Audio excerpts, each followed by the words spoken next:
Welcome back to a WMMA Today podcast with Drake Riggs and me, Steve King.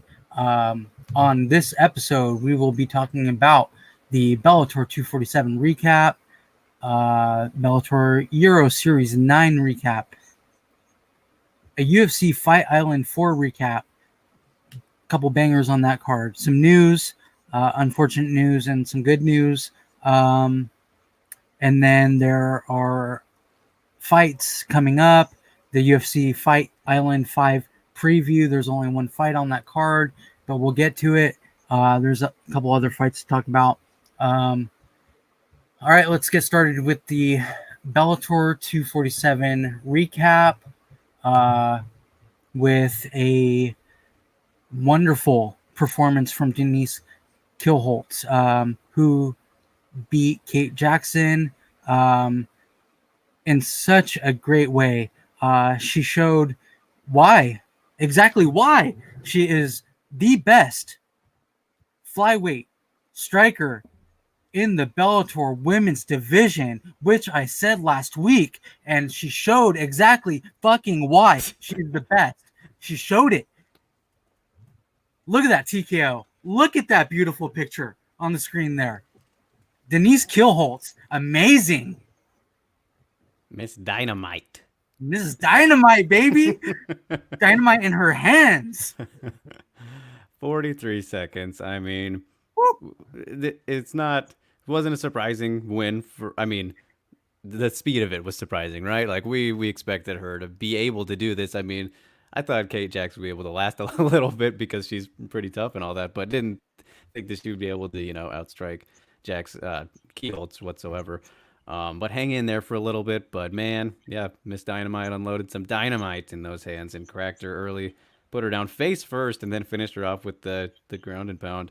Beautiful. She is on fire right now. 4 in a row, 3 straight finishes. I don't think the first one. I think the first win in that streak was a decision. But either way, then the 2 crazy submissions, and now this fire. Miss Dynamite is on fire, which has presented the possibility for even more of a chance that Juliana Velasquez is going to get boxed. Shit is wild. Shit is wild in that division is right crazy. Now. Talk about going from a division with, 1 or 2 really good fighters, 3 really good fighters, to being fucking stacked. Yeah, Kielholtz is up there now, where she could be pushing for a title fight within her next fight. I mean, if she was to get the title fight at this point, I wouldn't be surprised. I still think that Juliana Velasquez deserves it. Of course, I mean, we've talked about this, but if they were to give Denise Kielholtz, Ms. Dynamite, that title shot, I would be ecstatic about it. I would be hyped for it. As much as a big fan as I am of Ilima-Lei Macfarlane, man, do I really want to see her go up against Denise Kielholtz? I know she'll be better on the ground, but she ain't striking with that girl. Yeah, Ilima has her work cut out for her, no matter who she gets, really. No matter who gets handed to her. They are all present great problems. It's going to be, man, if she can end up like holding her title through whoever her next 4 opponents are, which I think, we think it's pretty obvious unless they fight each other and take some of them out of the mix. But I mean, if she can get through that, man, it's like, all right, we already know Alima's pretty great, but man, if she can get past this next murderer's row that's coming up, that is madness. And I mean, that's the thing is right now you can make the case, you can make title shot cases for 4 different people in the division. Yeah. Kielholtz, obviously Velasquez, Liz Carmouche, and Porto. It all makes sense for them to get title shots. But one of them, Velasquez, has just been waiting and should have had it already. Like she should have been in there instead of Jackson. So that's why it's like, come on, just give it to her already. We've been waiting for this, but you really can't be too mad, aside from what I just said, if any of those 4 get it, because they all are deserving of it. Yeah, I mean, I don't know what the holdup is with getting Ilima-Lei a fight. I don't know if it's because of Connecticut. I don't know if she wants to travel out there and she's waiting, for it to open up, because she brings in fans. She definitely brings in her people and her fans and stuff. She's a massive draw for Bellator, which she's shown. But you can't hold up this division any longer. If you're putting this division up against the UFC's flyweight division, Bellator's flyweight division is better. Maybe right now it's red hot. Maybe the champion isn't better than the champion, but if you're going down the line, Bellator's flyweight division is better than UFC's flyweight division at the moment. It's funny because the UFC helped with that by getting rid of Carmouche. Yeah, I mean, absolutely. Like, that didn't make sense. They also helped by not signing Vanessa Porto. Yeah, no kidding. Yeah. So, could you imagine if Bellator would have jumped at signing Jennifer Maia? Oh, jeez. Yeah, they very well could have. I don't know. They should have. Yeah. They honestly should have signed Jennifer Maia prior to her going to UFC when they had the chance. Absolutely, they should have. But I mean, here we are. We can't. I shouldn't even be. We shouldn't say much about that because she's in the UFC. She has a title fight coming up. She's shown that she's legit as fuck. And honestly, now these other girls in Bellator's flyweight division aren't being held up by Jennifer Maia, a Velasquez, a Porto. Yep. It's deep though. That division is deep as fuck. And I mean, fun. And it's fun and exciting. It still might be getting deeper. We'll see. You never know who might be crossing over or anything.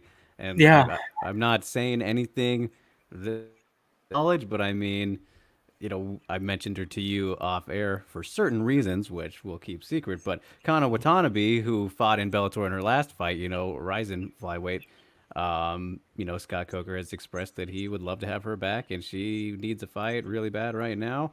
Who knows if she'll get one in Ryzen? There's really only like one person she could fight in Ryzen. That would be Ridley Kai. We'll see what happens with that. But I mean, if you throw her into the mix in Bellator too, you're like, good lord, this is fucking nuts. Can you imagine? And I mean, I think ultimately she will end up going back there. Just my assumption, because she wants to go and fight for a title anyway, and there's no title in Ryzen, and it seems like they would be happy to let her do that. But yeah, we will see. I agree. Okay, so Stamina MC, welcome. He said people are talking Kill versus Velasquez in an eliminator. No, stop it. Velasquez deserves that title shot. I mean, but if McFarlane can turn back both those women in succession, that makes her body of work all more credible, in my opinion. Send one, then the next. Yeah, I mean, exactly what Drake was saying is, man, if Limale gets through these killers, there are now, and if you can actually put Alejandra Lara up there too, there's five really good contenders in that division. Yeah, I agree. I mean, she already beat Lara, but obviously Lara is improving. But she's improved. She has improved since their last fight. Looking very good.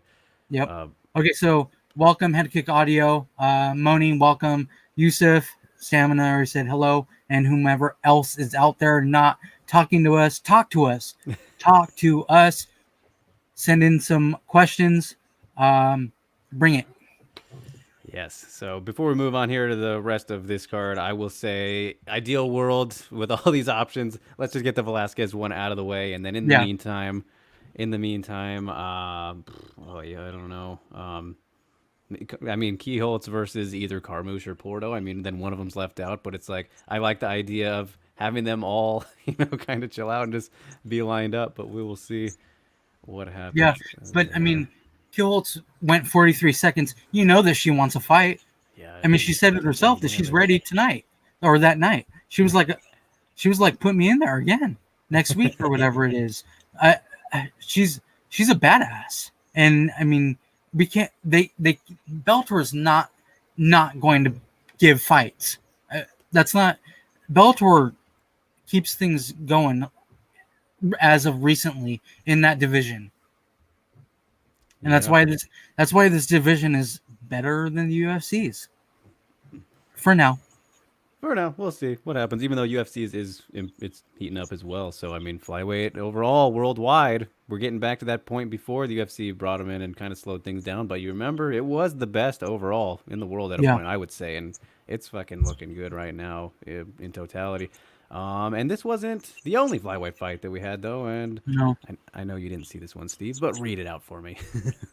Okay, so a flyweight fight between Mandy Baum. She defeated Gret Eckhout. Yeah, a very strange name. By unanimous decision, 30-27's all. I did not see this fight. I saw little clips here and there. It looked like, from what I saw, Mandy Baum looked really good. Yeah, so not a whole lot to say about this, but to touch on it. Of course, Mandy, yeah, she started out Greet Ickhout, crazy name that she has there. She was landing some good shots early on and controlling the clinch, but just over time, as the fight went on, Mandy kind of just started taking over and was one step ahead, was keeping her on the end of her shots, was just faster, starting off every combination, then getting out of the way with her strikes. Her jab was on point. Was a little bit stronger as the fight went on too, was controlling the clinch, landing good shots, and just kind of took over slowly as the fight went on more and more. And my big takeaway was, well, I'm really happy that, so Mandy Baum, she's undefeated. I think it's 6-0 before this, so 7-0 now. Good prospect to watch. But the funny thing is, the big takeaway here for me is that Bellator initially set up Baum's debut to be against Liz Carmouche in her debut. It was like, that would have just been so cruel because she's not at all ready for that. But she can get there, very promising. But that would have been totally feeding Baum to the wolves initially. So, yeah, we will see. And yeah, good point there, Stamina. But hey, that's the roles we play. It is what it is. I fuck up names. I'm good with it. Yeah. Especially don't give me those Asian names. Yeah, I'll take care of those ones.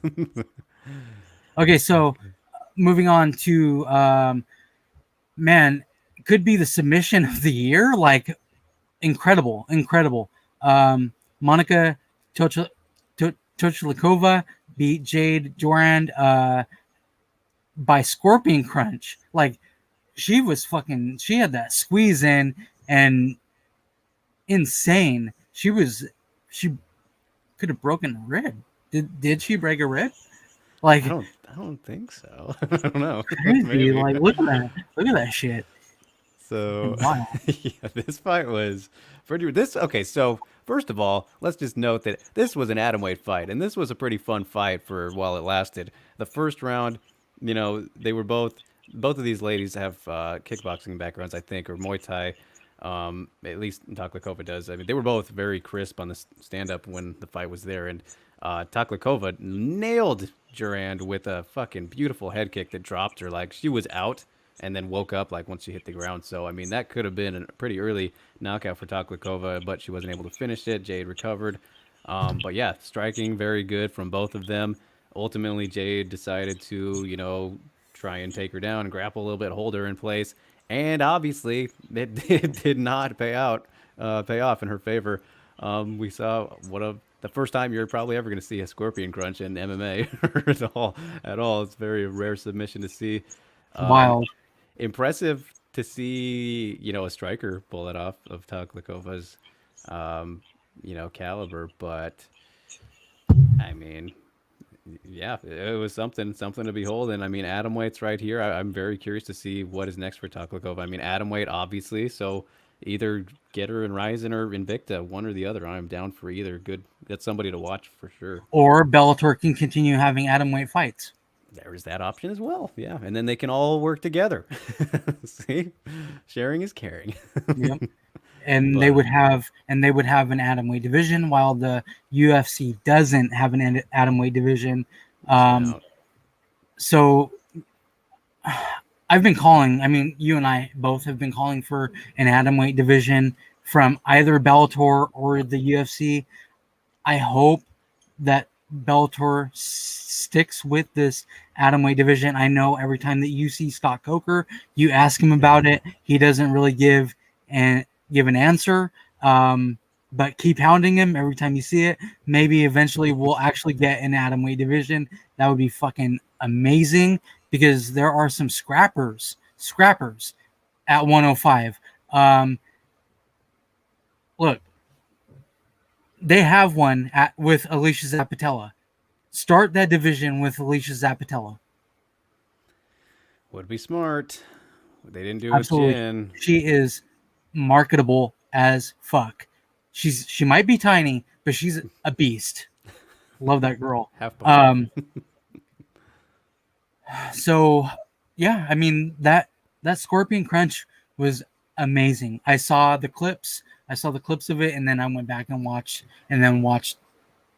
how it led up to it. Amazing. Fucking amazing.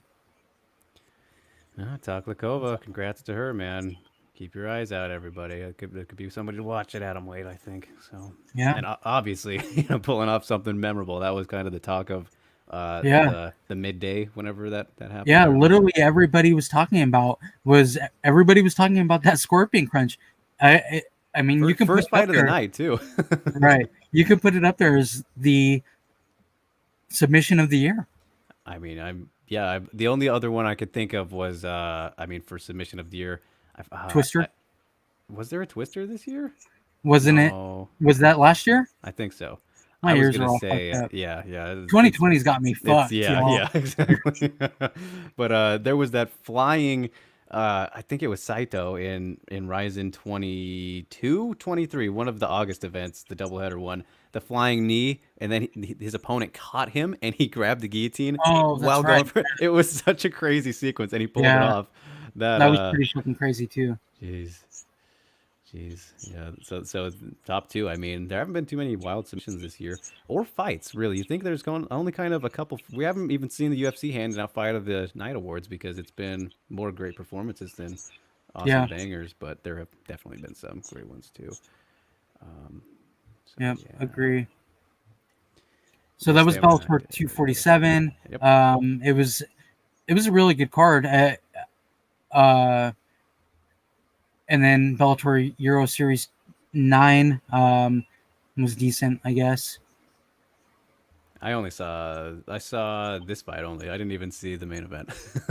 Yeah, it was a decent card. I mean, Bellator 247 was better. So Sinead Kavanaugh defeated Katarina Lehner by unanimous decision. This was a really, really good fight. Lehner was in this fight the whole way through. Man, she stuck with it, but Kavanaugh just showed that she's got that striking. She's got that striking ability, and she's a beast. Yeah, she was moving around really well in this fight, and she just looked super comfortable the whole time. Oh, she was comfortable as fuck. Her movement was amazing. Loose and flowy, right? Is that what Connor used to say? Yeah. Loose and flowy. SPG. But yeah. He's from SPG. Yep, good performance from Sinead. Just looked a little bit stronger whenever they engaged in like the clinch and stuff. Katharina, yeah, she was there, but she was just never.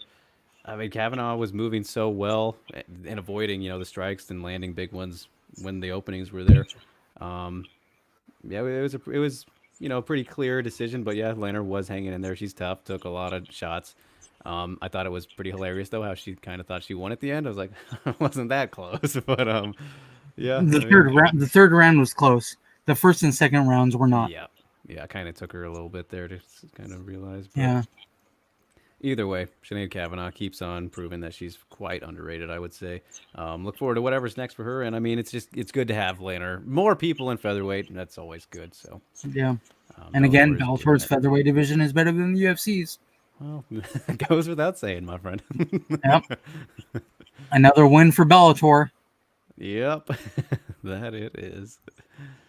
That it is. So that was the doubleheader of Bellator events, everybody. which were good. I mean, Bellator events are always exciting. They're fun.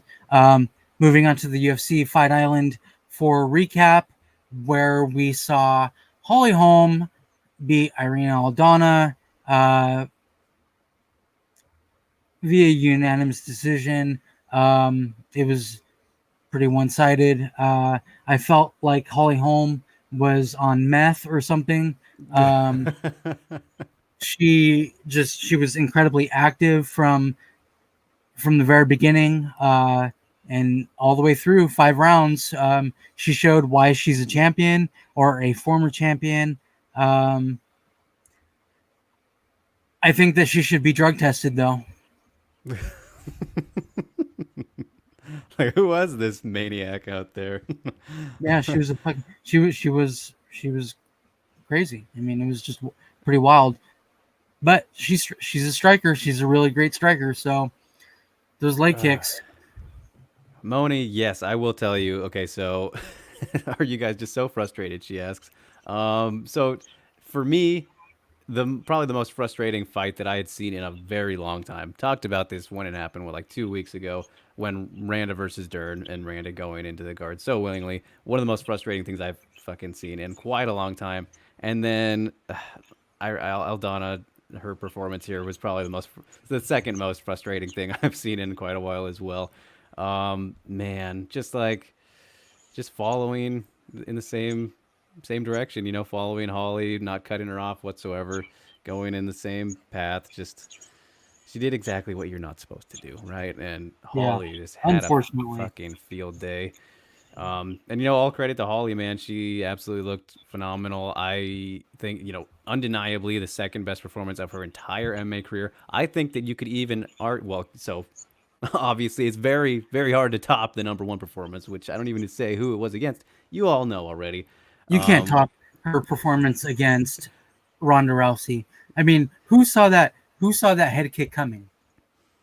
Yeah, but what I was getting at was I think you can argue from an overall technical standpoint and overall MMA game. Obviously, her wrestling was even beautiful in this fight. Like from an overall standpoint of her MMA game, you could argue that this was her best, but I'm not going to say that. But I think there's an argument because of how well-rounded she showed everything and the aggression, and she was putting it on at the end there. I mean, Jesus, just yeah, pretty much a flawless victory. She didn't really take anything too clean. Sucks a whole lot because we all love Irina Aldana. How could you not? And it was like I said this before the fight too. It was like, personality wise and as people, like you can't hate either of these fighters, right?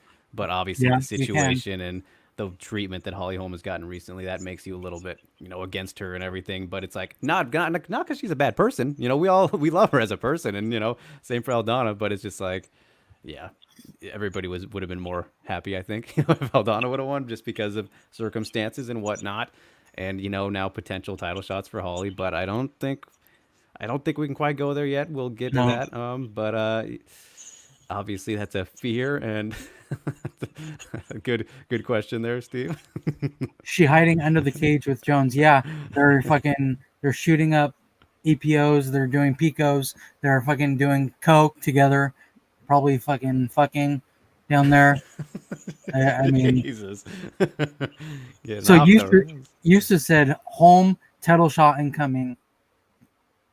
Unfortunately, like it's the way. It's the way of the UFC right now. Fuck, dude. I hate saying that. I mean, Okay, so we had a Twitter question regarding this fight from my buddy Juice, FWM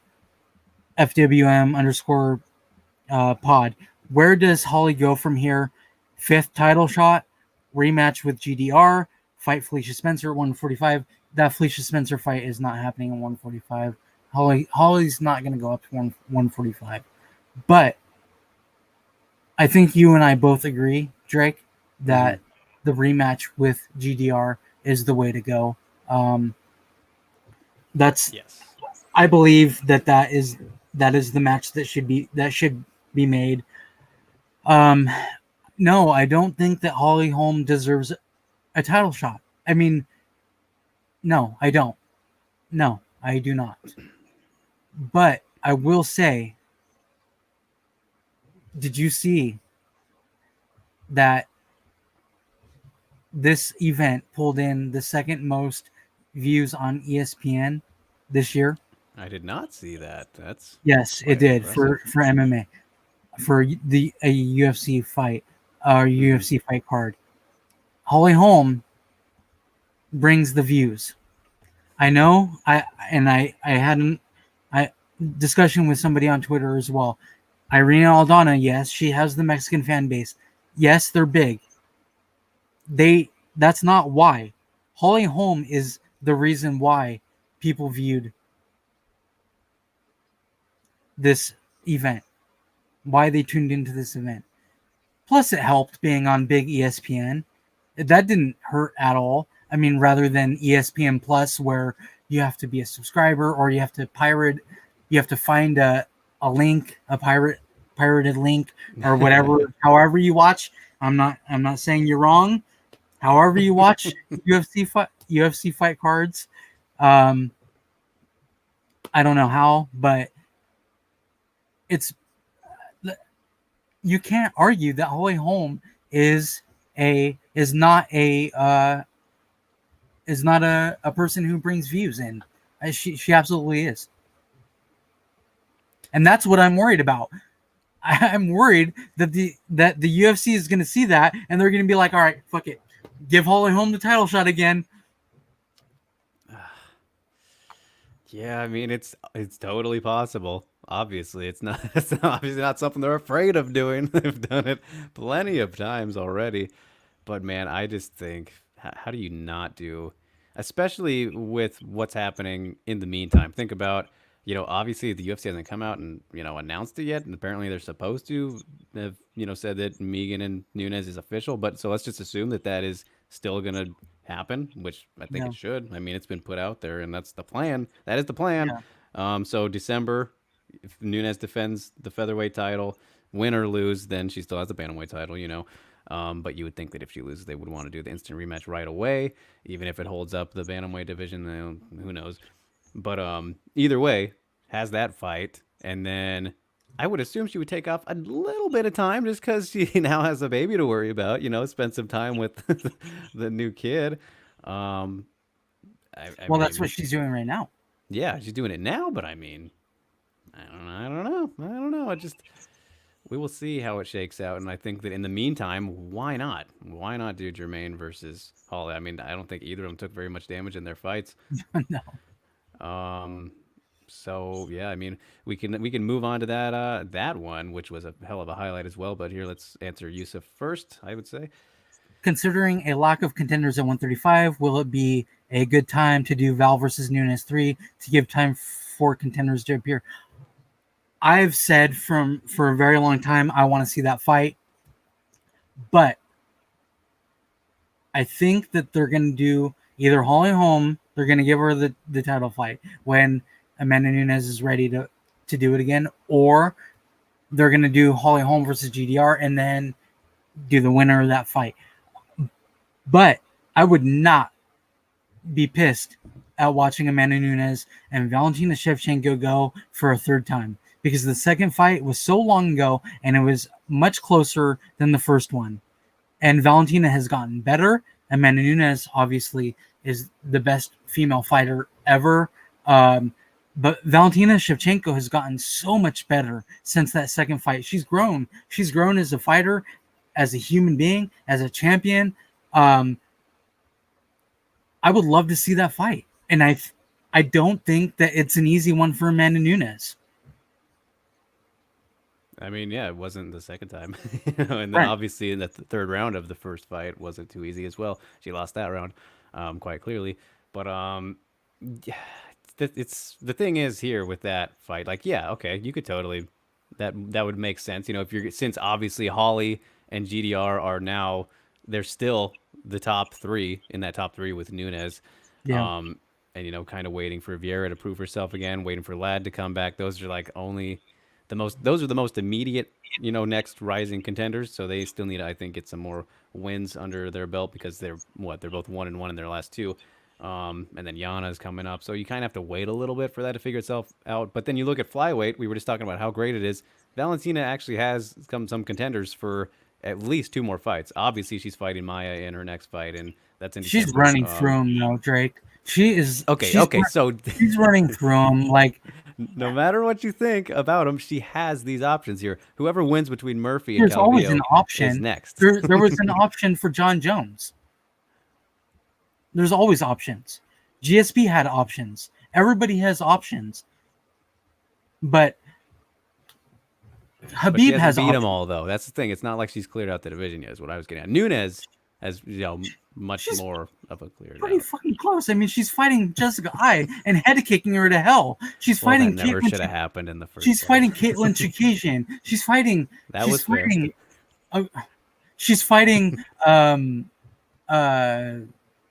Joanne Calderwood. Like, these are not championship level fighters. How dare you? She's running through them. She's running through that division. She's gonna do the.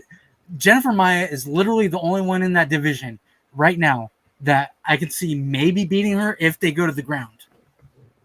If Valentina is way too good to go to the fucking ground though. With Jennifer Maia, she's too smart. Thing is, it's just like, until you see it. Until you see it. The point was that Nunes has obviously done more work than her, right? She's got more title defenses, all that. She's been if it was like the same situation, fucking nuts.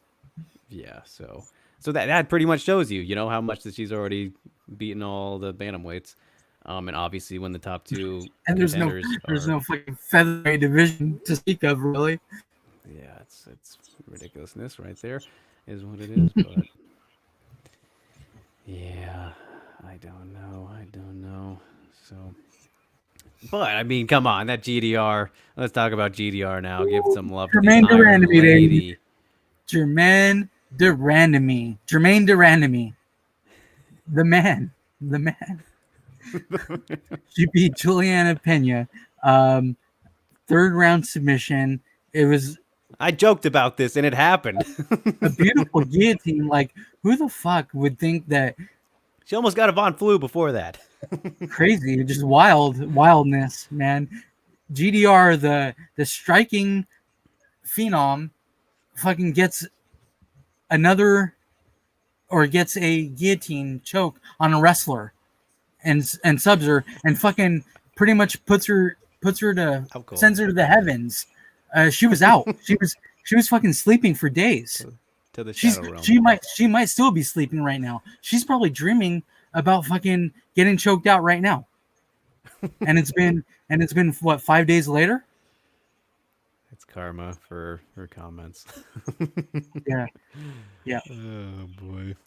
But at least she was humbled afterwards. She was put out a good. Oh yeah. It's message. easy to humble afterwards once you get your fucking ass choked out and slut. By a notoriously amazing striker. Craziness. That shit's wild. It was crazy. I mean, the first round of this fight too, it was like okay, Juliana is not fighting smart here. She only attempted to take down in like the last 30 seconds. She waited all the way till the end. We're like, man, she's playing a dangerous game, and she ate some of those bombs, man. She ate some of those right hands. And then obviously had better luck in the second round. But jeez, GDR continues to improve and impress, man. People seems like thankfully it seems like the hate has died down a lot. Judging by this fight night and looking at social media, after her last few performances, it's easy to like Jermaine Durandamy now. I mean, she should have never misunderstood. She should have never gotten the hate that she got. But it's really easy to like Jermaine Durandamy at this point. The way that she fights, it's phenomenal. I mean, she's could be one of the best strikers in MMA right now. Men's or women's divisions in the whole of MMA. She's up there, right? Now she's fucking choking girls out. Like, it's wild. Yeah, man, it's something to see. You love to see that evolution. Like, obviously, a Okay. guillotine isn't like a crazy technical submission or anything, but I mean, we saw this when I was joking last week in the preview and everything, and I was talking about how, she was throwing up arm bars against Nunes, like they weren't Right. super close or anything, but she was threatening a little bit. So I it's mean, like, she showed that she has the understanding of what she could possibly do, and then all of a sudden, we're seeing her choke girls out, who a girl who superior was supposed to grapplers. be better on the ground. No, not so much. Not so much, Juliana Pena. Not so much. Keep sleeping. Night night. So yeah, man. As for what's next, I think how do you not do? I really want to see the rematch now. I mean, I thought that the first fight was pretty solid, and I mean, people obviously don't like that fight for certain reasons. I think Jermaine won, even if you take away the late shots, which shouldn't count anyways because they were after the bell. Nobody should have scored those. Obviously, maybe a point should have been taken away for the second one, but either way, just looking at what happened within the rounds, I think that Jermaine still won. Like what, round 1, 2, and 5, maybe if I remember correctly. The first 2 rounds for sure. I don't remember specifically the third one, but I thought it was a solid fight. I think now it would be even a better fight because they've obviously improved, tremendously since then. I think Jermaine obviously has shown, better performances since then. Nunes has lost, not Nunes. Holm has lost since then. Been finished and all that.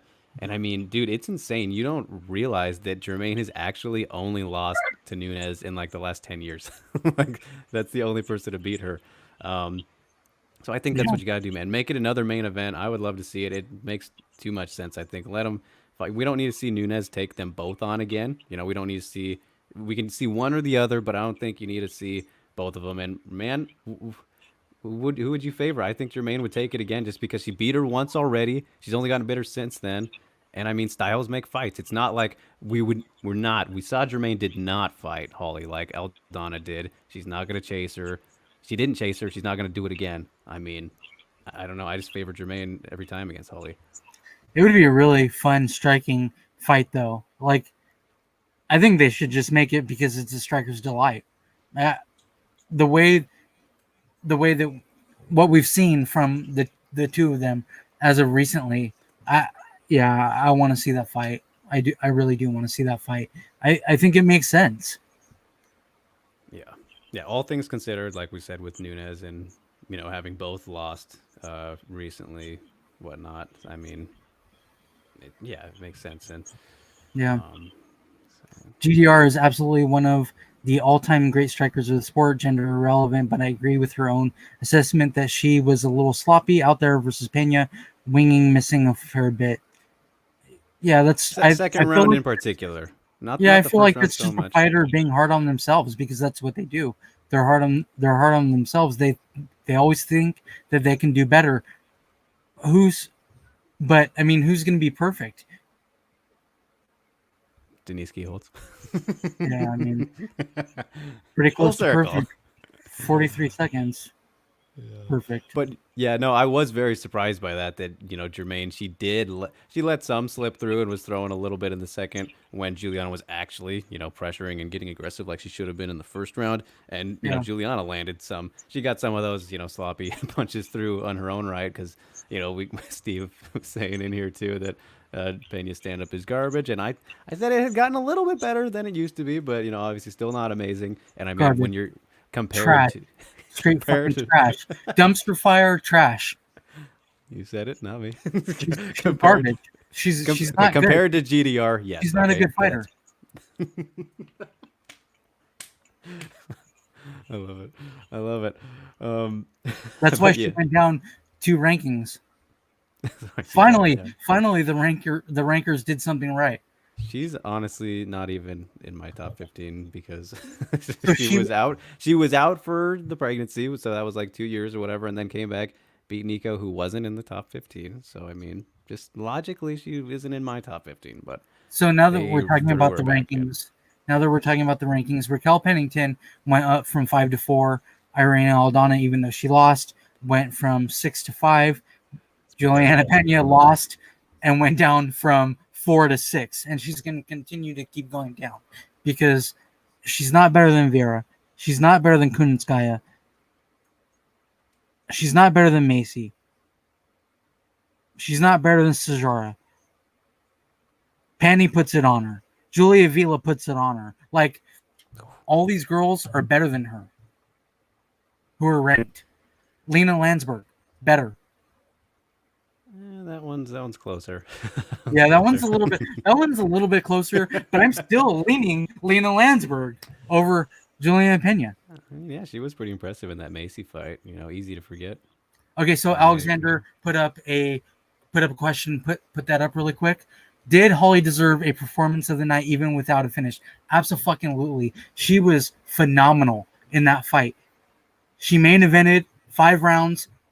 She put it on Aldana, who many thought Aldana would win. Many thought, including Drake and I, thought Aldana would win that fight. Holly Holm looked phenomenal. She deserved a performance bonus. Absolutely, she deserved a performance bonus. But the UFC's performance bonuses are trash. They're so trash.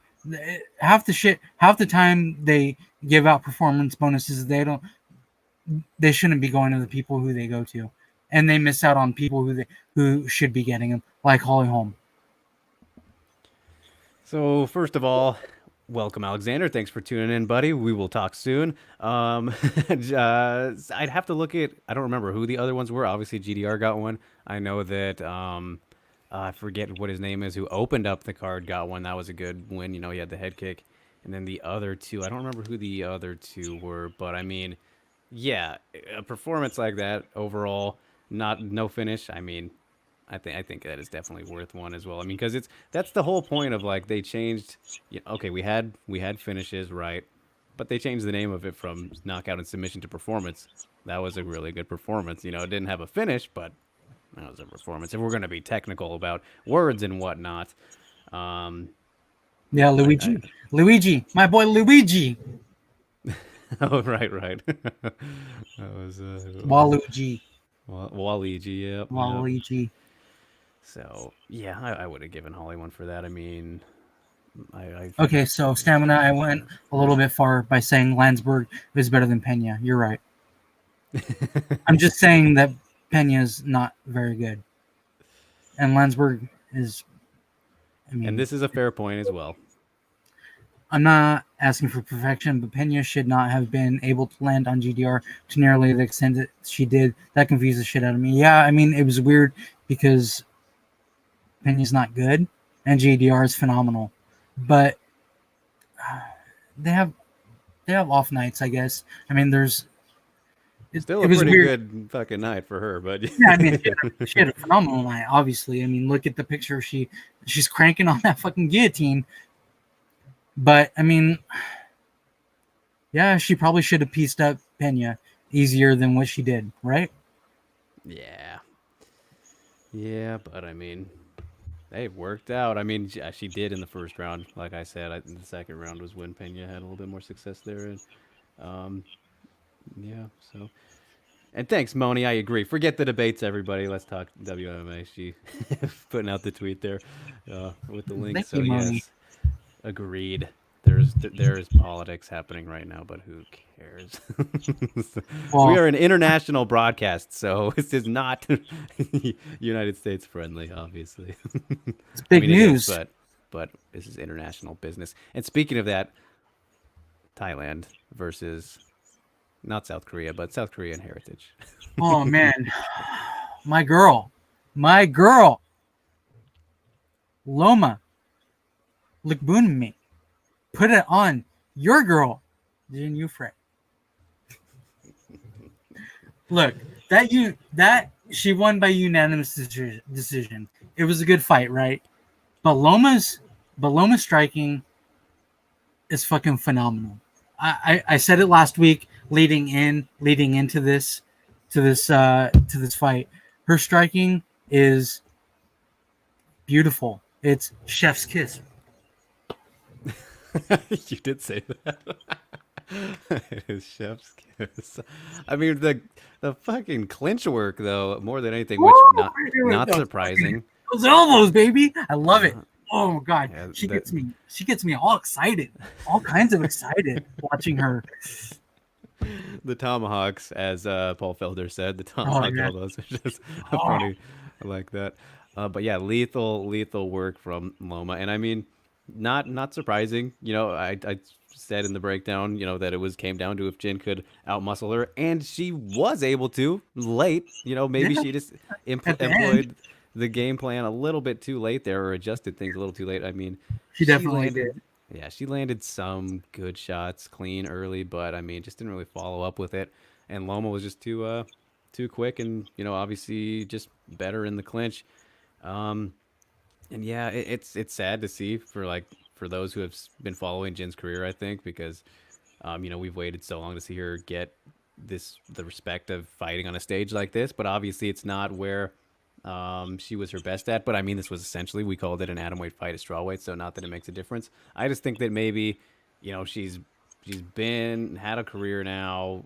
She's kind of at the end, got here a little bit too late. It seems, as much as we hate to say it, but yeah, you never would have expected Prime Jin to get beat so clearly by Loma. Not that it wasn't possible, but you just would have thought she would have fought smarter and maybe tried to take things down sooner than the third round, which she did pretty much immediately, but didn't do anything with it. Loma got Jin off and just kept doing her thing. So yeah, we'll see if they give Jin another shot, but I don't know. It might just be time to retire as is. She's what, 36 now anyway, and obviously I mean, she never, okay, realistically, she never should have lost to Kay Hansen, but it just, the factors kind of played into all that. And, we saw she looked great in the first round, but I don't know, might be, got to the stage too late, as much as we hate to say it. But what do you think about Jin? Yeah, I think she's probably gonna get sent back to Invicta, um, if they even take her. They I will, don't, I of don't course. think she goes back to atomweight though, because remember we were talking about the neck problem. I don't know if, Yeah, and she's too big. Like she's too stocky, man. She's too muscly for yeah, she's atom weight. packed on the weight now. I mean, Yeah, the muscle mass, the muscle weight. Yeah, she's just too big. I mean, she was and then big. She too was so much. small for strawweight, right? Yeah, she's too big for Loma. She was much bigger than Loma. It looked, I mean, she's got these back muscles that are like Hulk Hogan back muscles. Like it's crazy to see on a woman, but she has them. She's got these 24-inch pythons where she's like fucking flexing, and I'm like, dude, is that Jinyu Frey? It's pretty wild. Like it, but the little girl, the much smaller girl, not little girl, she's a woman. Loma Lagunme is a fucking beast, and she put it on her. Yeah, I stand as well, Stamina. I mean, man, the Muay Thai clinching, it's phenomenal. I love to see that. I love it. I love to see it in MMA. We don't see it enough. Yeah, I mean, not anymore. I feel like we used to see it We more used a to. couple years. And it's funny too, because I pointed this out. I think it was during this card, or last week when there was somebody got a finish from full mount, and I had this like realization. I was like, we don't really see that anymore. You remember when full mount was like the absolute end of the fight? Back in the day when we would be watching, we're like, oh shit, he's got him in full mount, it's over. People Yeah, get out a lot now. Like the sport has yeah, evolved to they where do. defense and full mount, it's kind of crazy when you think about it. We don't see finishes from full mount the same as we used to.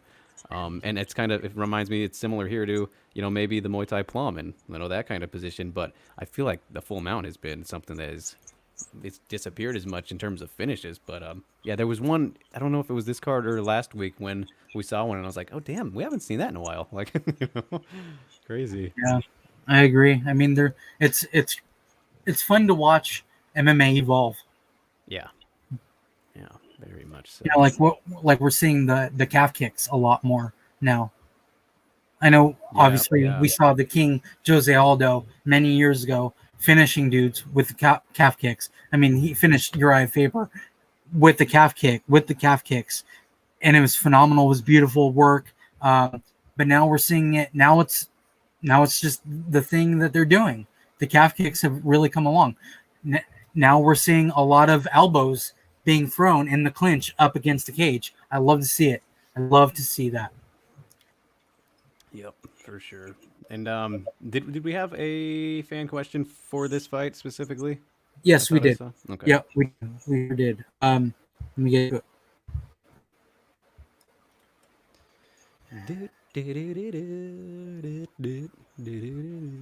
Some elevator music while we wait.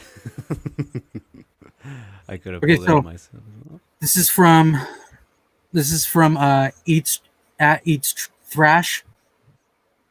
How far do you see Loma going in the UFC? Did you have high hopes for Jin Yu Fry when she got signed to the UFC? Because I kind of did. You had higher hopes than I did. I mean, I expected her to do better than this. Expected her to do better than losing to getting finished by a prospect and then Yeah. being not very competitive against Loma.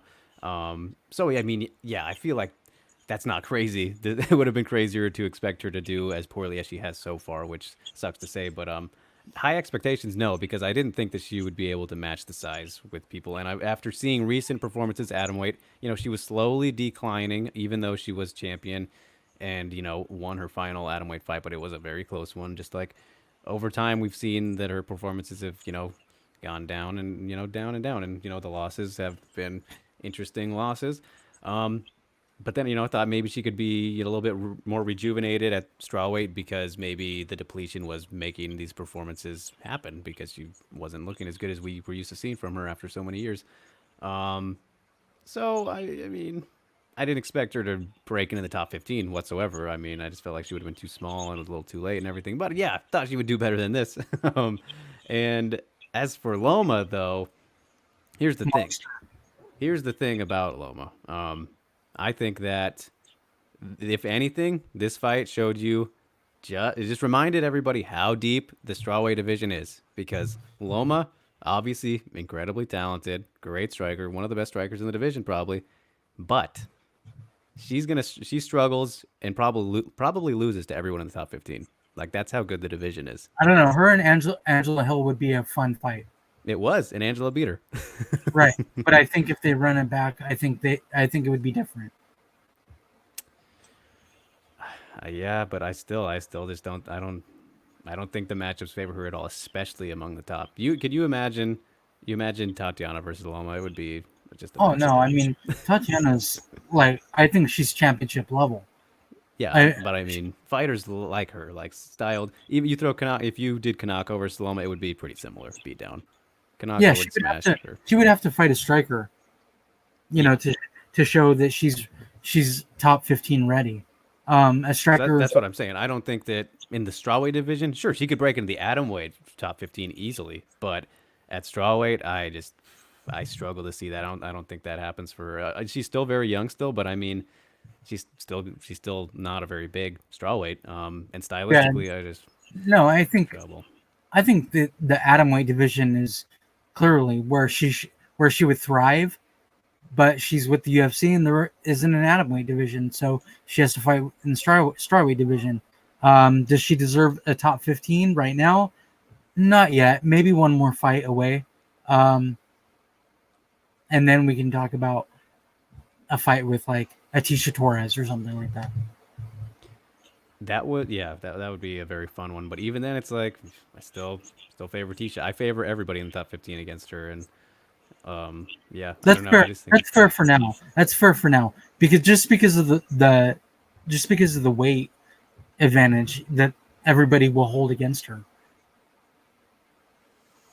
I mean, yeah, but the grappling too. Like she's obviously improving in that area defensively and whatnot, but most of the top 15 has pretty solid grappling to boot with their skill set. It's just. I mean, you can't put her up against Verna Jandaroba. Oh God. I mean, Mackenzie Dern. I mean, there's no way. Those girls are way too good on the ground.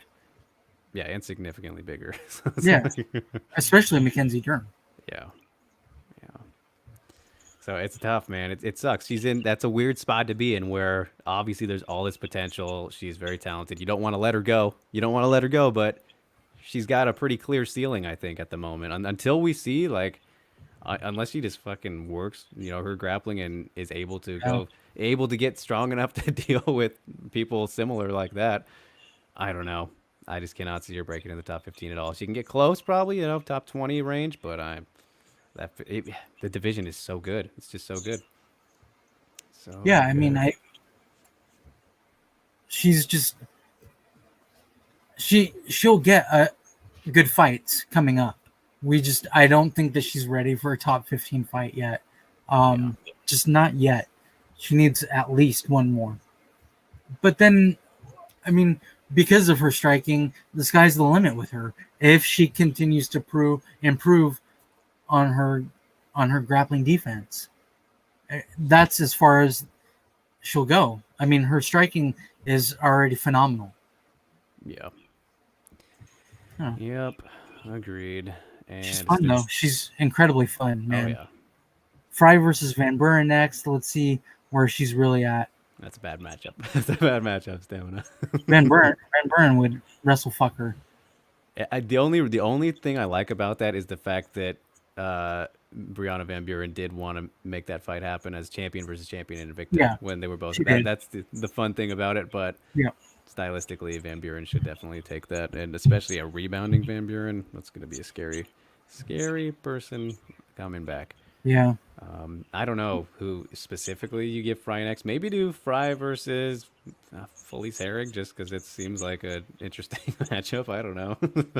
That seems reasonable, but Terrible. I don't know. Um, That's terrible. yeah. So, all right, that was So that's where Junior Fry's at now, huh? Fighting Felice Herrig. yes. I honestly, man, I'm afraid they might even just cut her. We'll see what happens. I wouldn't be surprised. I mean, they should cut Felice Herrig already too. So, I mean, there's that then. You can fight somewhere else, or not at all. Who knows? Yeah, go fight But in Invicta, in Bellator. yep, possible. So, all right, All right, on so to the news and the there's sad news. news. All right, so UFC bantamweight and friend of the show, Jessica Rose Clark, um, suffered a torn ACL. Unfortunately, that's a total bummer. Sucks, man. That sucks. She needs surgery. Um, she's saying, "See you mid 2021." That's a bummer, man, because of how bad she put it on Sarah Alpar. Like, she looked great, right? And that's what we wanted from Jessica Rose Clark. And then she suffers this torn ACL and another step back. The goddamn curse is still alive. Fuck me. Even Uh, though she won, you're still the fucking curse. yeah, exactly, man. It's because it's about injuries. It's never been about performances. Fucking, look what I've done. I can't catch a break. They Yeah. can now. Maybe I should fight Jesse, and that's how we'll break this. She'll, So she'll even break you. even with one knee, that should still beat me quite decisively. So if that's what it takes, Jesse, if you're watching this, and maybe I'll just send it to you. Let's make it happen. Let's have a sparring match to She's break this bigger than you, curse. Yes, she is. I am not a large man, but I got obviously. height. I got height and reach on her though, so I could keep her at distance Yeah, right. for a little bit. She can close in and fucking Yeah, put a beating on you even with one leg, So for sure. that's out in the world now. What a bummer. What a bummer for Bummer. Jessica Rose Clark, Jessie Jess, though. Bummer, man. Yeah, I think. She looked great. But She looked great against Alpar and fucking tears her ACL in camp. Like, mhm. sucks. I think she said that it kind of like obviously it was going into the fight, which is pretty impressive too. That she went in with something already wrong, but then having fought through that and landed knees and whatnot, made it obviously fully worse and all that. But yeah, crazy that you really couldn't even tell that there was an issue with her. But wish her a speedy recovery, of course, and can't wait till she's back. Gotta wait a while now. Fucking 2020, why you do this to us? Mid Um, 2021. Mid That sucks. 2021. Probably come back better and stronger, though. I mean, that's some good motivation. Phenomenal, best win of your career, and then you gotta wait. Like, oh how can you not be so hungry to get back in there once once you're fully healed? So best of luck with rehab and all that, Jesse. But we will see you in the cage when we see you. But until then, I'm coming for you. Gonna break this curse. All right, let's move on from that. More, I guess, a lot of the news is kind of sad today. I mean, Oh. not this one isn't. This one isn't really sad, but we saw it coming. So, All right, so Mara Romero Barella was cut by the UFC. She went 2-5. She was on a 4-fight losing streak. It's what I said. I mean, she should be cut, and she was terrible. She's not a good fighter. not anymore. I mean, her fight IQ is what cost her in this last one. But I mean, as we were Yeah, saying, exactly. She's not a good fighter. I mean, IQ is everything. it's quite a big deal. Yes. Yeah, fuck yeah, it's quite a big deal. You can be the smartest fighter in the world and be a great, but she's not very smart. Yeah, I mean, she should have. They should have. It was surprising that they gave her a fourth shot. I mean, or I guess a second, third shot after that three. That after she lost to was Lauren Murphy the third one? Whoever the third one was, the three who got the three fight. Oh no, it was Courtney Casey. Yeah, Lauren Murphy started it off, and then Montana dominated her for 3 rounds, and then Courtney Casey submitted her. After that one, you could have argued after the first two losses, but I don't know about that. But the third one definitely, it was surprising that they gave her the last fight. But yep, is what it is. Happens. I'm sure that I don't know if Bellator would want her just yet after that loss. I mean, after just that whole losing streak, I could see her going and fighting in Invicta then Invicta again because she was in Invicta before. Try and get back on track. There's some good possible. She can't go back to Italy and fight. Can't go back to Italy though. So, I don't think that was in the books anyway. So, yeah, we will get to that. Going back to Italy for a while. Yeah. She lives in Florida now, so probably for reasons like that. So, yeah. Because Italy said, "Fuck you, you're out." All right, and now some fucking awesome news. This is great news, I'd say. Yeah, I actually didn't see that they made this fight. Hell yeah. They did. So Chatry said, "I am super pumped to announce that One Inside the Matrix, that's a cool name, will feature 4 World Championship title bouts on October 30th. As you can see there on the bottom, it's going to be Jingnan and Teo." Yep, the rematch. I didn't see this at all.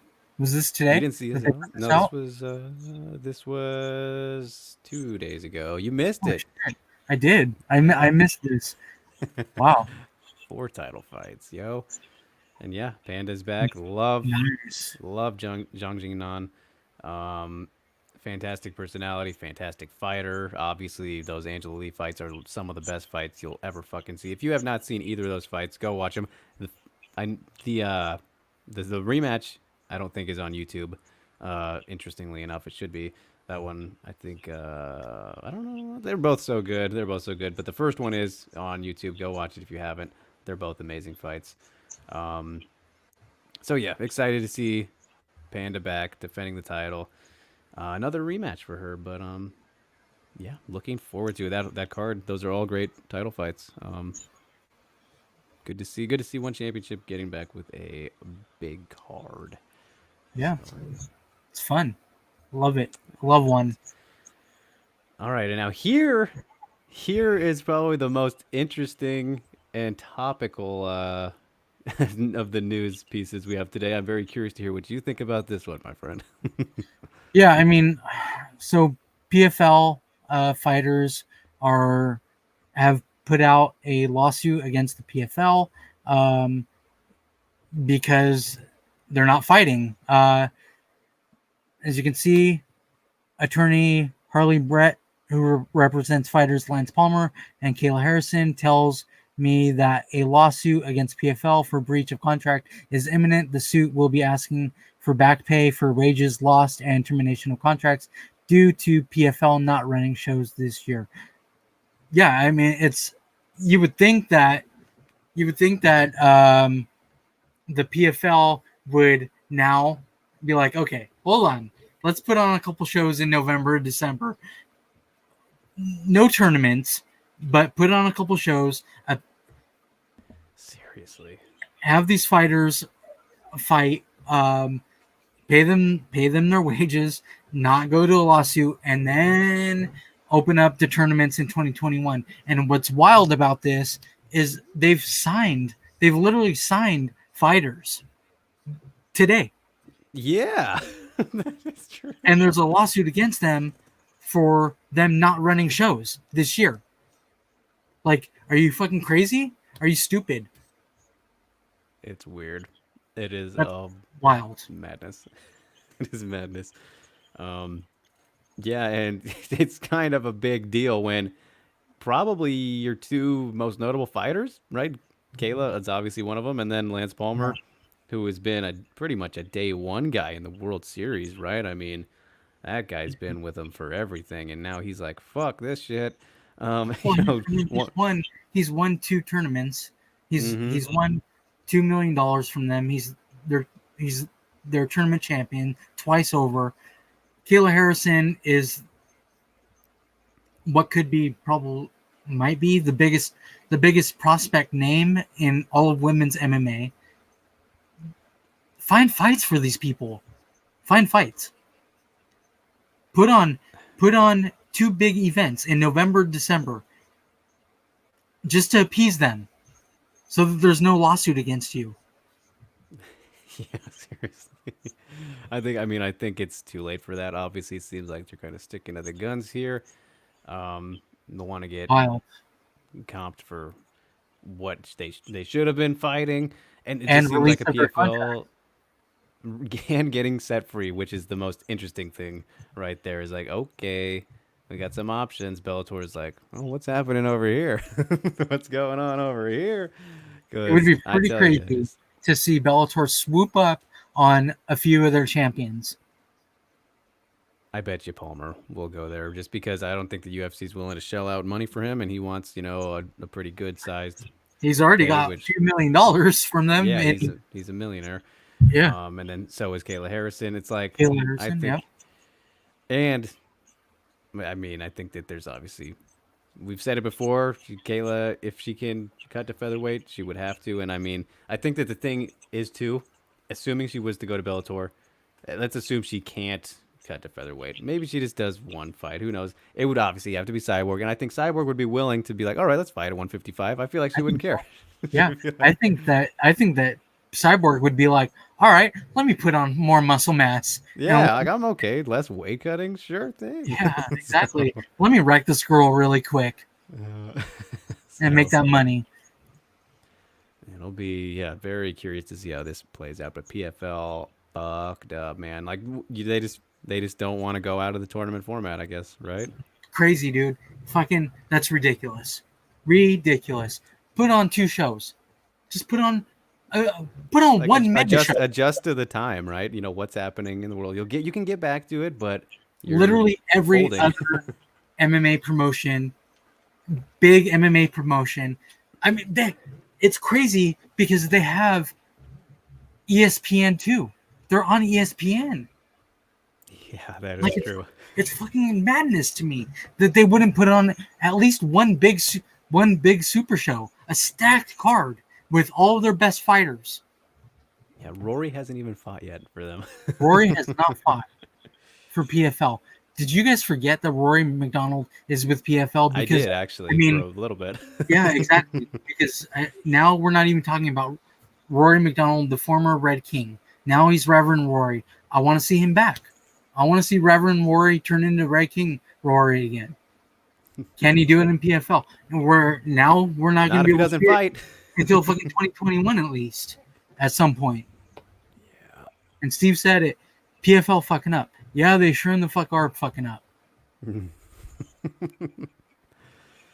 Yeah. It Yeah. looks so promising. PFL looks so promising. Yeah. It did. So. They had so many backers. They keep Kevin Hart. Like, Hmm. dude, you keep getting all of these people. You have a television contract. Like, dude, your television contract is about better than Bellator's television contract up until now. Like, what are you guys fucking doing, man? You know, they were set up.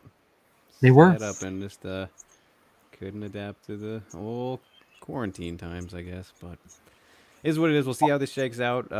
Looking forward to see. Hopefully the fighters get justice. That is the ultimate thing, right? And then my Yeah, they prediction will, is and I think that they will. I mean, so I think that they they have a pretty probably good will. case. They have a Yeah, pretty good case. they have an excellent case because all their attorney has to say is look at all these other MMA promotions putting on fights. That's literally all they have to say. Yeah. Silliness. Silliness. But don't worry, Yusuf. I saw you there. I mean, I did forget about you the first time, but yes, let's get to that one now. So, All right, so Yusuf asks, who is the biggest draw today in WMMA and UFC from 3-1? you got anybody in mind off the top of your head? Well, I mean, I think that Amanda Nunes is number one. I think that Holly Holm is probably number two. And then the third one is probably Valentina Shevchenko. In the UFC. Um, so we look at the champions here, and even the not champions. I mean, I feel like Joanna still is a good name. That should be in that mix a little bit. Yeah. Nunez has broken into that, of course. Let's see. Rose is very notable. Even Whaley, obviously, is gaining. And then after fighting Joanna, that's helpful, very helpful. Um, hmm, Biggest draws though. It's hard to tell. It's hard to tell because they don't get We don't even see the numbers anymore. we don't get to see the numbers anymore, but they also don't. Yeah, I mean that's pretty much the big part. But they don't get to headline as much anymore, which is, or they just don't in general. The title fights, which really is a big indicator to see how things shake out. We've seen that with Nunez, of course, and she hasn't been her numbers historically and haven't been super amazing or anything, but she's still obviously the most notable, fighter and champion right now. Um, Yeah. yeah, I mean, I guess by default, I'll go with Nunez, but then, well, so it's funny. Somebody actually posted on Twitter. They posted everybody's Instagram follower counts, all the champions. Um, and I'm pretty sure that Nunez was number one, and then it went Joanna, obviously. Not Joanna. Then it went Valentina, Valentina. Right. and then Whaley, which makes sense. They've been on top longer than Whaley has. But then, yeah, I think I would go. You said Holly, so I'll say Nunez at one, and then yeah, probably still Holly is probably two, and then I'll take. It's the third spot's a close one. I Yeah, think bet I agree. probably between It's Valentina and Valentina or Joanna. Joanna. Right. Yeah, yeah. I mean, so the thing is though about Nunez, um, is like she hasn't been. It's easier to see kind of the drawing power with people who are main eventing on fight night cards because we still kind of see those numbers and everything, right? Yeah, we But do. We don't see and the then, paper and view. those numbers are better than the pay per view ones. Like we've seen, Nunez versus Pennington was awful numbers. Um, Well, that whole card sucked. So it's not really. that was a great card actually. It's. I mean, it's tough because Amanda Nunes doesn't get like these other really really good fighters on the card as on the same card as her. That's a myth, though, man. It's not about the stack cards. If you look at it, the headliner is always what people are drawn to. I mean, you look at UFC 225. That card was fucking stacked. I don't even remember who headlined that one, but that card was one of the best cards ever. And yeah, it just wasn't the same. Colby and RDA were the co-main event. Why can I not remember the main event of that one? Oh, was it Whitaker and Romero too? I think that was, yeah, it was that one. That Yeah, card I was think it fucking was. insane. But it all depends on the headliner. Like you look at fucking Jones's cards are always pretty shitty, honestly, on Yeah, paper. But he brings in the numbers. They make Connor's cards pretty, not great, but it's him, so it doesn't matter. The Connor stacks brings are in things. 1 million no matter what. Yeah, exactly. He's one of It, 3 fighters who bring in over 1 million per card no matter what. Him, Ronda Rousey, and Brock Lesnar. That's it. yeah, those are the ones. Yep. But yeah, I don't know. That's a tough question, Yusuf. We'd have to really do some digging on that one. But I think that no matter what order you have it in, it's probably the ones that we mentioned. So, Yeah, definitely Holly and Joanna, I think. Holly for sure. Holly Are for in. sure. Yeah, Joanna probably. Valentina. Yeah, I mean It's up there, she's yeah. she's beloved, man. Yep. Yep. So, all right, moving on.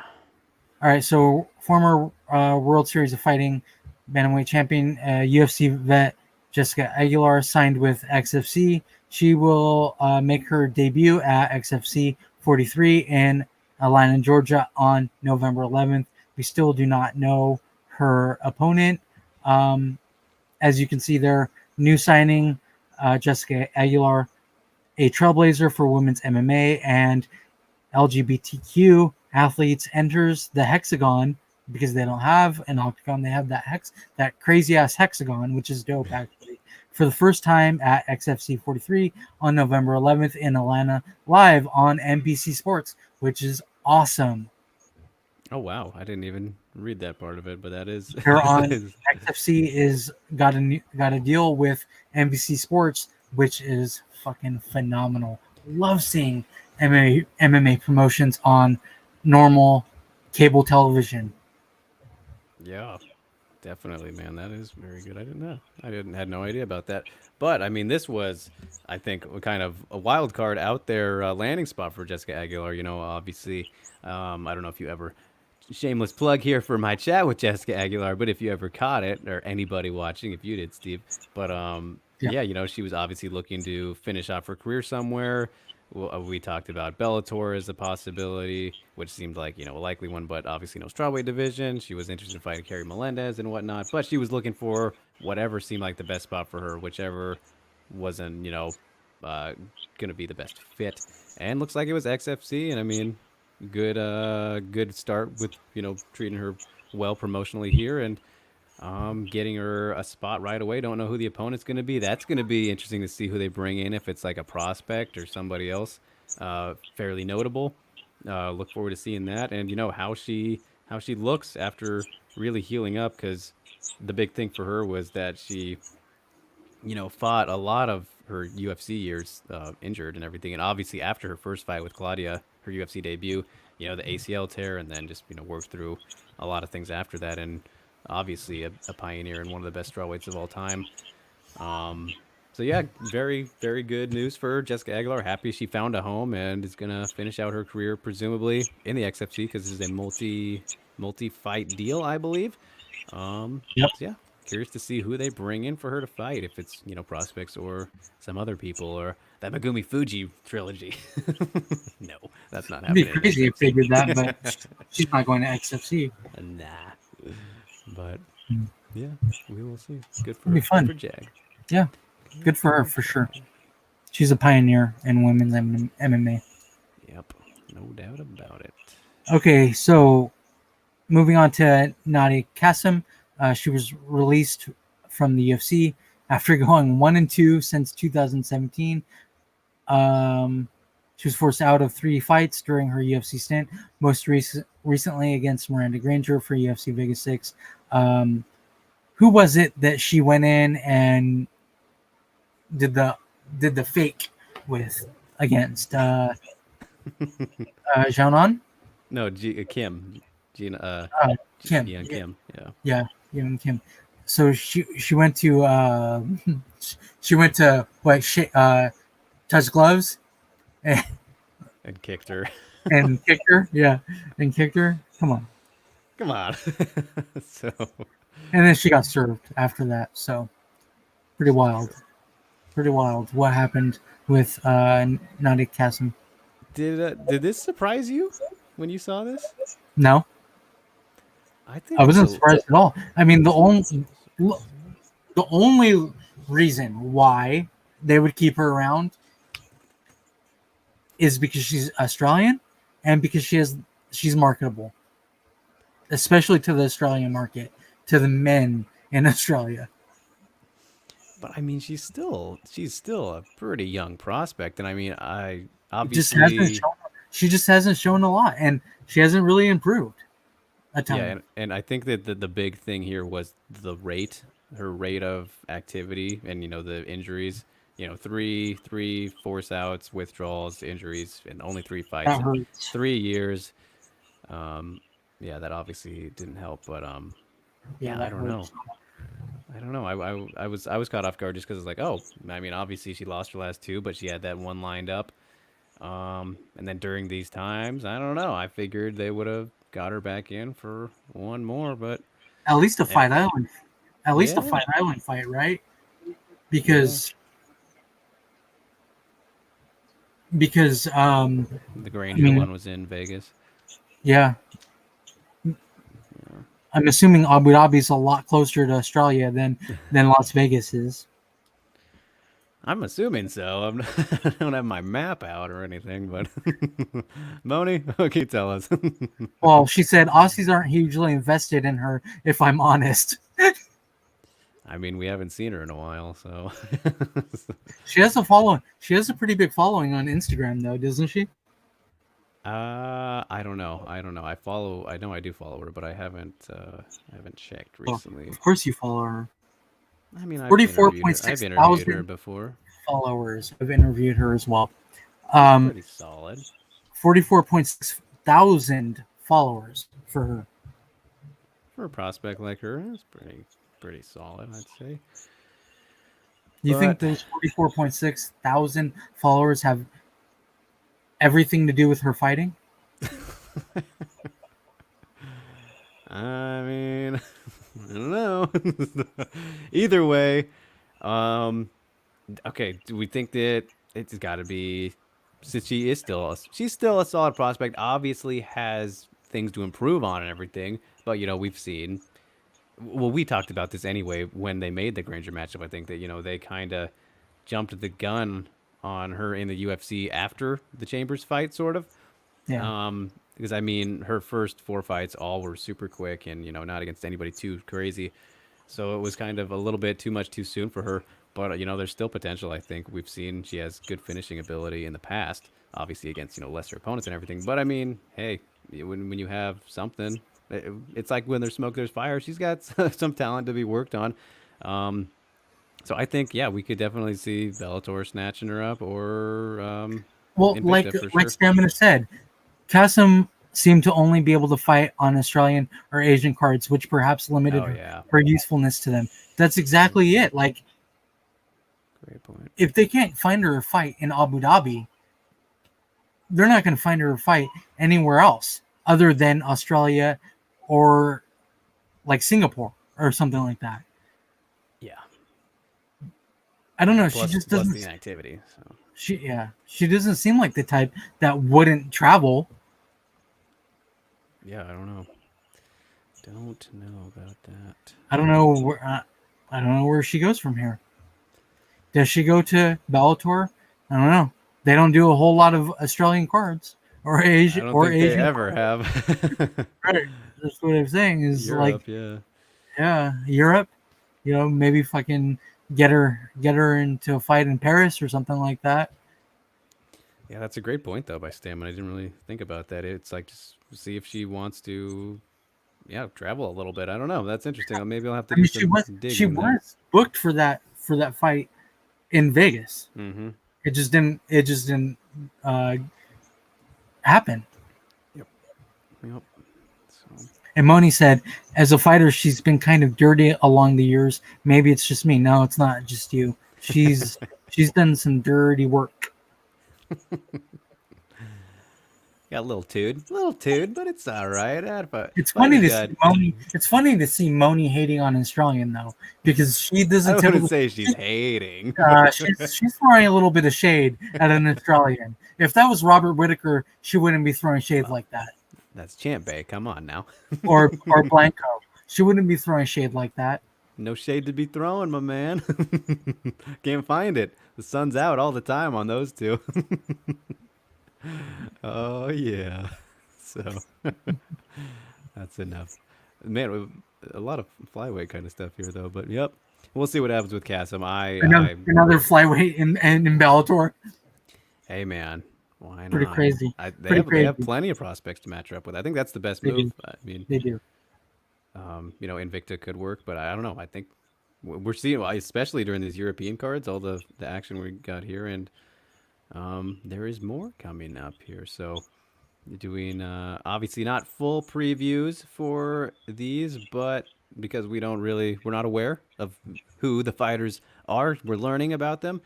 So this is the watch out for segment. So we got one fight from Bellator Paris this weekend. Yep, flyweight bout between Megway Burchell and Lucy Bertard. However not you want to familiar with them.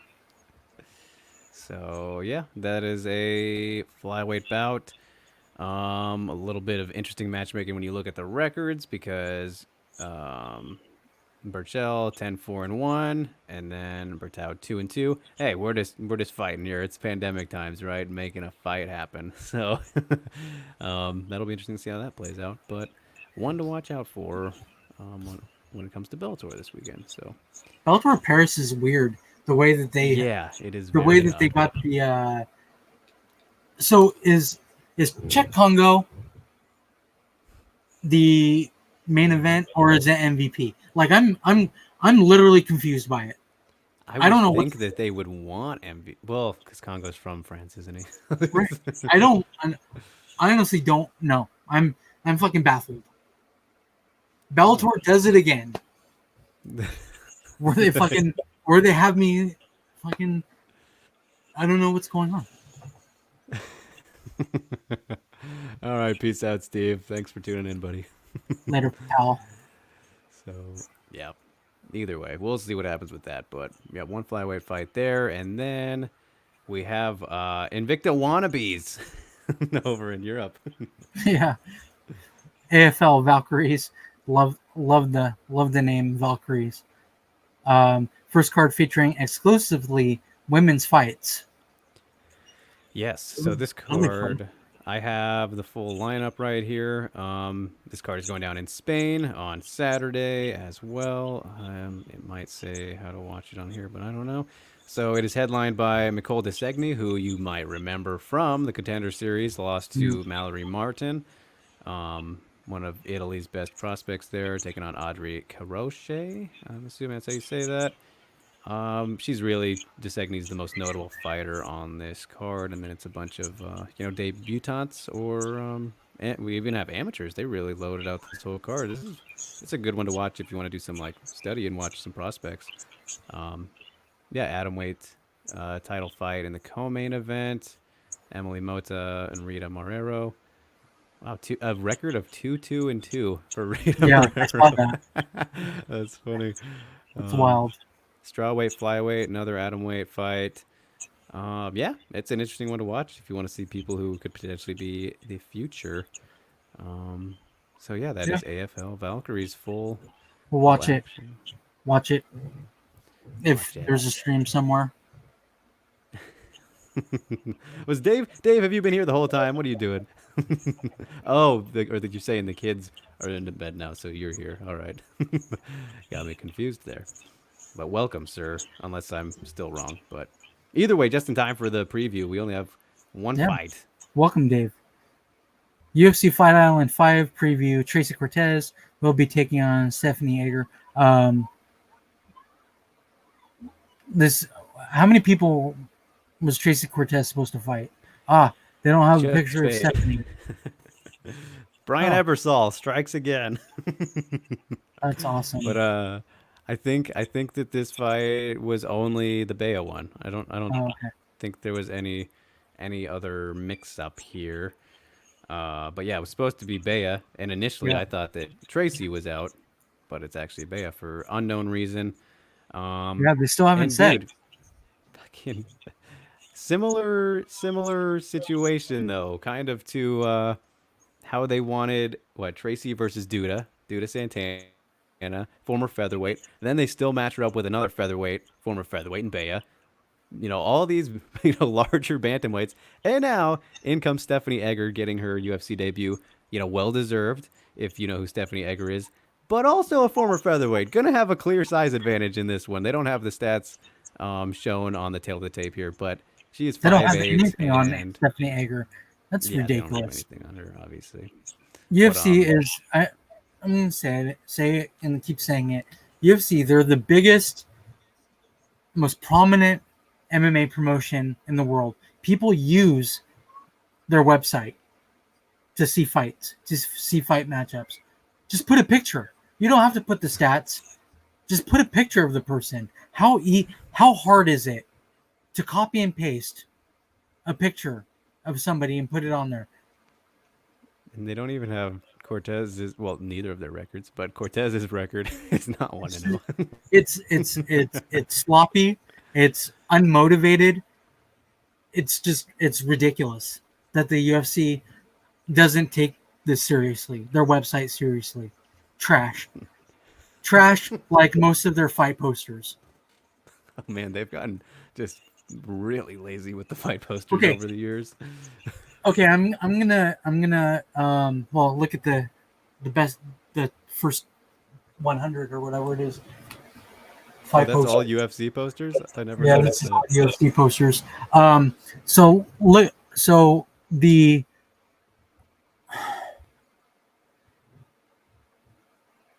Korean Zombie and Ortega fight poster.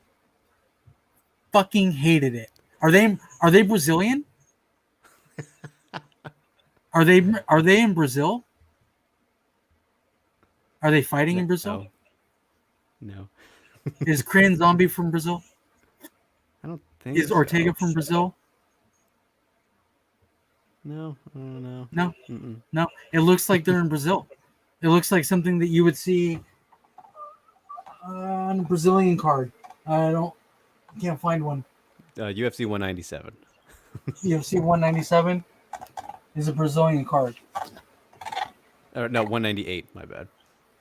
198 doesn't look Brazilian at all. Chakra Oh, and Belfort, Verdum, Miocic, Cyborg and Smith, Shogun and Anderson, and Alves and Barberena. That doesn't look at all Brazilian.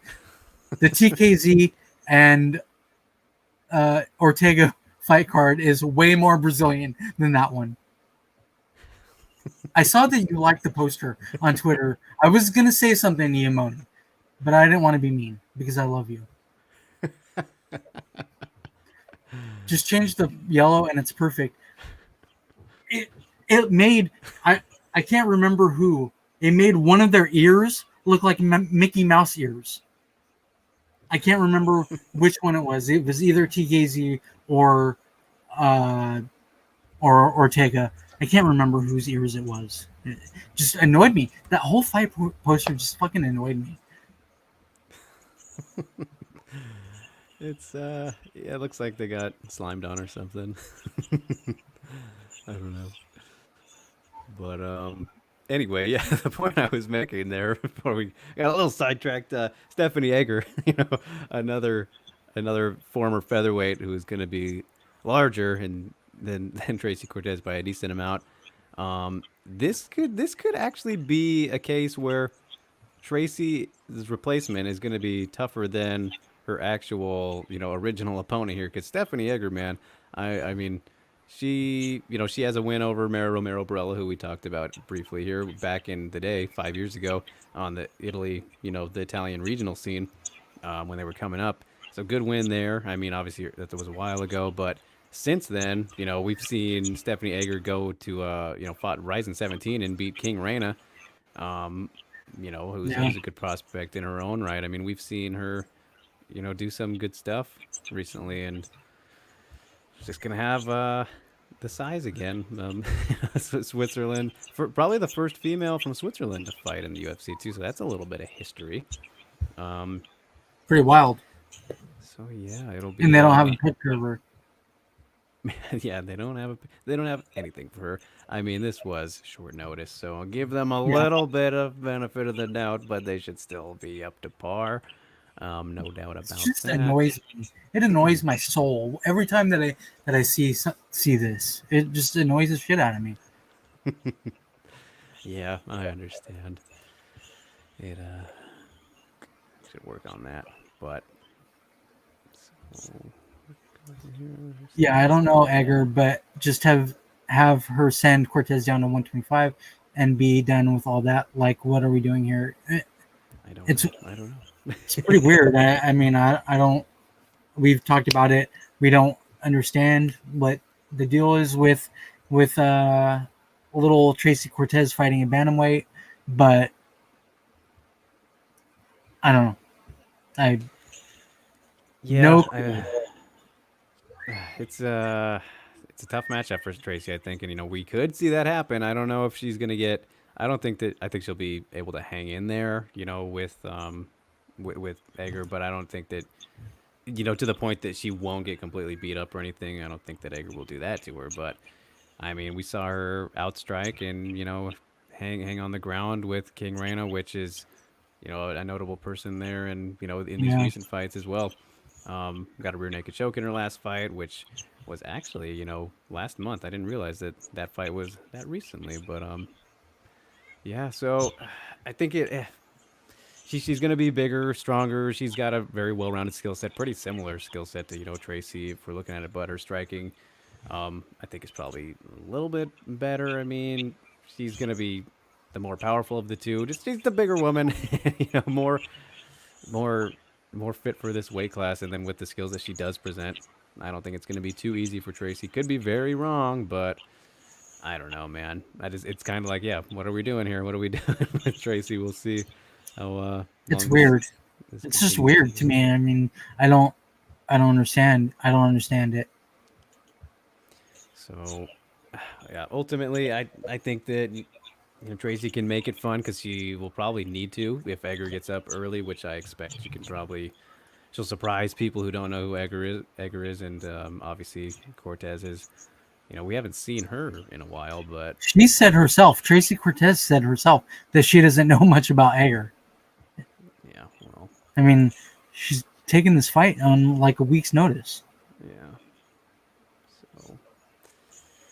So I mean, it's gonna be interesting. I think that with all the factors of the size in Egger's, in her favor, and then she's a pretty solid grappler, and I mean, Yeah, to Gabby Garcia in a recent grappling match last year, but crazy, a dude. It's negotiation match. crazy the people that she's actually like competing Gone. against. Yeah, Yeah, it's pretty wild, and she's virtually unknown. yeah. Besides, to those who have been watching, I mean, because she's more of an obviously not a North American fighter, Right.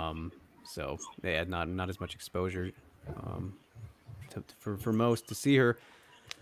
But man, I lean towards her though. I think that she's gonna. It kind of just depends on the. Obviously, she's not having a lot of preparation for this fight, So Yeah. that's kind of the big thing is that obviously Cortez has been planning to fight, and Yeah, but training. she just fought like Yeah, a she month ago. did. Yeah, that's Yeah. true though. She did just fight, so it's It's like, not like she bulked up and she yeah, was eating cheeseburgers for 2 months. yeah, yeah, She's very true. she you have to assume that she was still in pretty good shape because Yeah, she had just fought. yeah.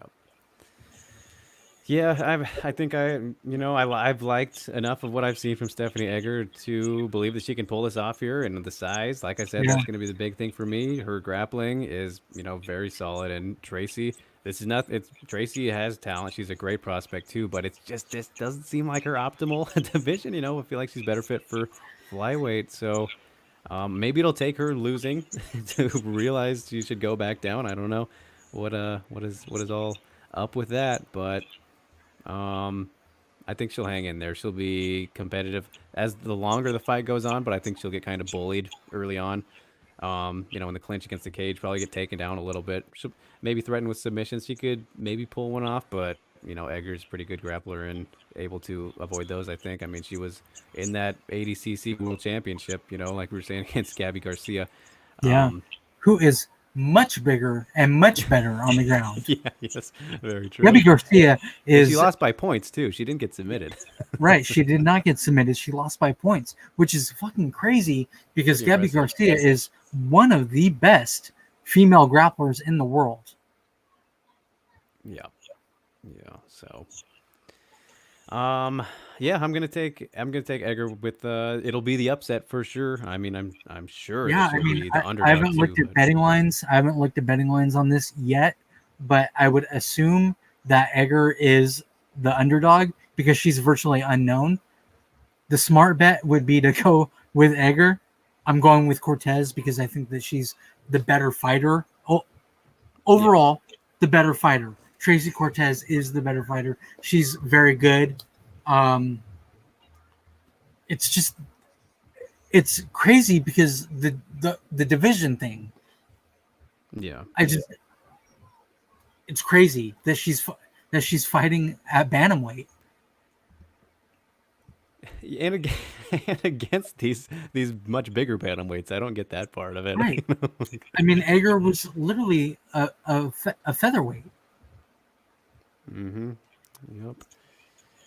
Yep. As was Duda, and I mean, we didn't even get to see those fights, but the fact that they were made, you know, just strange business. But It's crazy. yeah, I don't know. So you have Egger winning. I have Cortez, I guess, winning. I'll take Cortez because I think that she's the better fighter all around.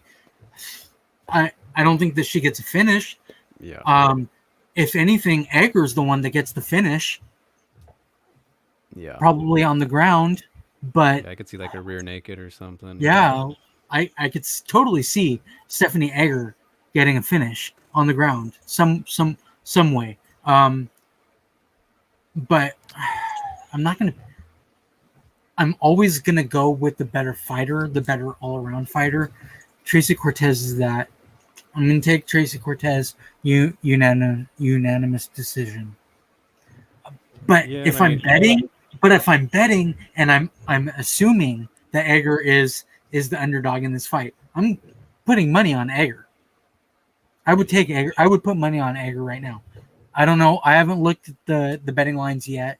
I typically don't until weigh-ins. I don't look at betting lines until weigh-ins. yeah, But I would assume that Stephanie Egger is the underdog. yeah. Just because I mean, in obviously Tracy has more MMA fights, and you know, Yeah. slightly a bit more experience there. But man, it's it's not an easy fight for Tracy. I don't think At all, I don't and think it's that's an why easy fight at all for her. I'm yeah taking Egger, who is just bigger and you know got she's a really good addition to the bantamweight division. I'm happy that she's getting you know signed at all. So Yeah. um, going to be good. So yeah, I think unanimous in the other direction. Probably win the first two rounds, but I think I could see her losing the third round if we're gonna be real specific. But yeah, that's that. And yes, Dave, you are correct about that. Yeah, Gabby is bigger than everyone. She absolutely is a monster. Crazy. Pretty fucking crazy. People want to talk about 105 division. Meanwhile, fights like these in existing divisions are getting made. Sense equals none. Consequence equals none. Entertainment value equals none. I think there's entertainment value. There's always entertainment value. I mean, it's a fight. A fight is a fight. But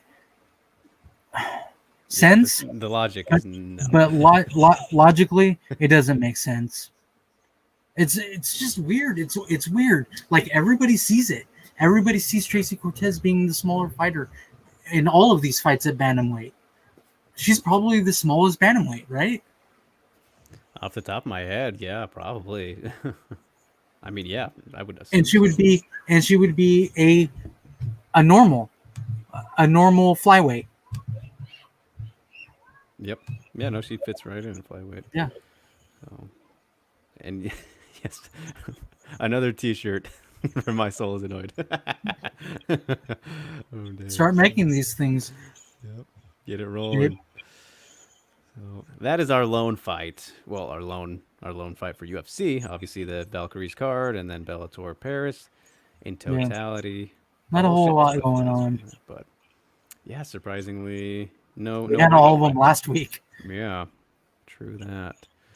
So Okay, that so is. what do you got going on this week? Anything? Yes, I have a lot going on actually. Finally locking down an interview I've been working on for like maybe a whole entire month and a half now, and still hoping that it's gonna happen. But other than that, getting the lineup all done and sorted out for episode 3 of Broadened Horizon. Already interviewed the first guest and the best guest in my opinion. Just wait till you see who it is, and maybe you can guess just by that comment if you know me really well. But yes, working on the lineup for Broadened Horizon episode 3. Should hopefully have it by next week, presumably. But yeah, got that going on. Some other interviews, like I said, that one that I was mentioning was not related to that. Um, Doing some video work on the body lock. Um, yeah, I think that's mainly it right now. It's just getting those interviews banged out, then working on next big projects.